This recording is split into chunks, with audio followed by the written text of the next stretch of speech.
Bom dia, nosso grupo vai falar sobre o funcionamento da secreção salivar. Esses foram os materiais utilizados. Introdução. Define-se saliva o conjunto das diversas secreções glandulares, o fluido gengival, células descamativas, produtos bacterianos e outros componentes variáveis. Sendo assim, a saliva é um líquido normalmente incolor, fluido secretado principalmente pelos três pares de glândulas salivares maiores, a parótida, a submandibular e a sublingual. Composta em sua maior parte por água, ocupando cerca de 98% do seu peso, sendo caracterizado por um conteúdo de alta concentração de proteína e eletrólitos. A saliva é importante na manutenção da integridade dos dentes e tecidos moles, como a gengiva e a mucosa. As glândulas salivares são compostas por unidades secretoras, células acinosas e um sistema complexo de ductos que desembocam na cavidade bucal. As principais células encontradas nessas glândulas são serosas, mucosas e células mioepiteliais. Além das glândulas maiores, existem glândulas menores, localizadas principalmente na mucosa bucal, que juntas desempenham duas funções primárias: a secretora, com a produção de enzimas e muco, e a função de proteção do tubo digestivo. Elas possuem inervação simpática e parasimpática. Mesmo sem estimulação, existe uma secreção de saliva basal, para a boca, que representa uma secreção salivar não estimulada. A saliva é o meio ideal para diagnosticar os níveis de hormônios esteroides biodisponíveis ativos no tecido. Bom, eu vou falar um pouquinho sobre a composição salivar. A composição da saliva humana é extremamente complexa, sendo 98% de água e 2% de compostos diferenciados, que são eletrólitos, lubrificantes, como as mucinas e as proteínas ricas em prolina, compostos antimicrobianos, por exemplo, a imunoglobulina secretora A, as enzimas, como a amilase, íons de fosfato e cálcio, por exemplo, e fatores de crescimento, como o fator de crescimento epidérmico. Além desses componentes, o fluido gengival, os dendritos celulares e os micro-organismos da cavidade oral também participam de sua composição. A glândula parótida secreta uma saliva aquosa rica em enzimas, proteínas ricas em prolina e outras glicoproteínas. Já a glândula submandibular, além dos componentes da parótida, contém também mucinas. E, por último, a glândula sublingual produz a saliva viscosa rica em mucinas também.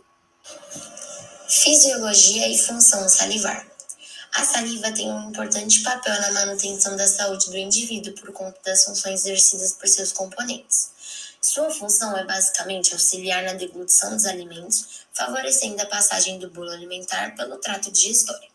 A produção da saliva é realizada pelas glândulas salivares, e a primeira enzima a se encarregar dessa fase inicial é conhecida como pitialina ou amilase salivar, que tem como função transformar o amido em glicose, preparando o alimento para a digestão. A saliva também contribui com o paladar, pois acelera o amadurecimento das papilas gustativas devido às proteínas. Também possui inúmeras proteínas com ação antimicrobiana. As proteínas salivares controlam a colonização microbiana através da ação bactericida, bacteriostática ou pela formação de agregados microbianos que são eliminados por deglutição. As principais proteínas antimicrobianas são peroxidase, lactoferrina, imunoglobinas, lisozina e outras. A mucina, uma das glicoproteínas salivares, promovem a proteção da mucosa contra possíveis traumas. A composição inorgânica da saliva é responsável por várias funções, como a capacidade tampão e o processo de desmineralização e remineralização das estruturas dentárias. Aquela que possui a propriedade de manter o pH em um meio estável é conhecida como substância tampão. A manutenção do pH salivar estável impede a propagação de bactérias acidogênicas e acidúricas. Algumas proteínas salivares, das quais a astaterina e as ricas em prolinas, também contribuem com a manutenção dos eletrólitos na forma iônica, impedindo a precipitação de cálcio e fosfato na saliva e nos ductos das glândulas salivares quando o pH está neutro. A ação mecânica de limpeza da saliva proporciona um ambiente em constante renovação que confere à cavidade bucal a característica de ser um ambiente de crescimento aberto. Clearance salivar é a capacidade de eliminar qualquer resíduo de alimento ou outra substância na cavidade oral, variando com o fluxo salivar. O fluxo e a produção salivar pode ser influenciado por diversos fatores como a dieta, sexo, idade, estado de hidratação, estímulo salivar, uso de drogas, tabagismo, radioterapia e estado geral do indivíduo. Mecanismos de secreção salivar. As glândulas salivares, elas são ativadas pelo Sistema Nervoso Autônomo, o SNA.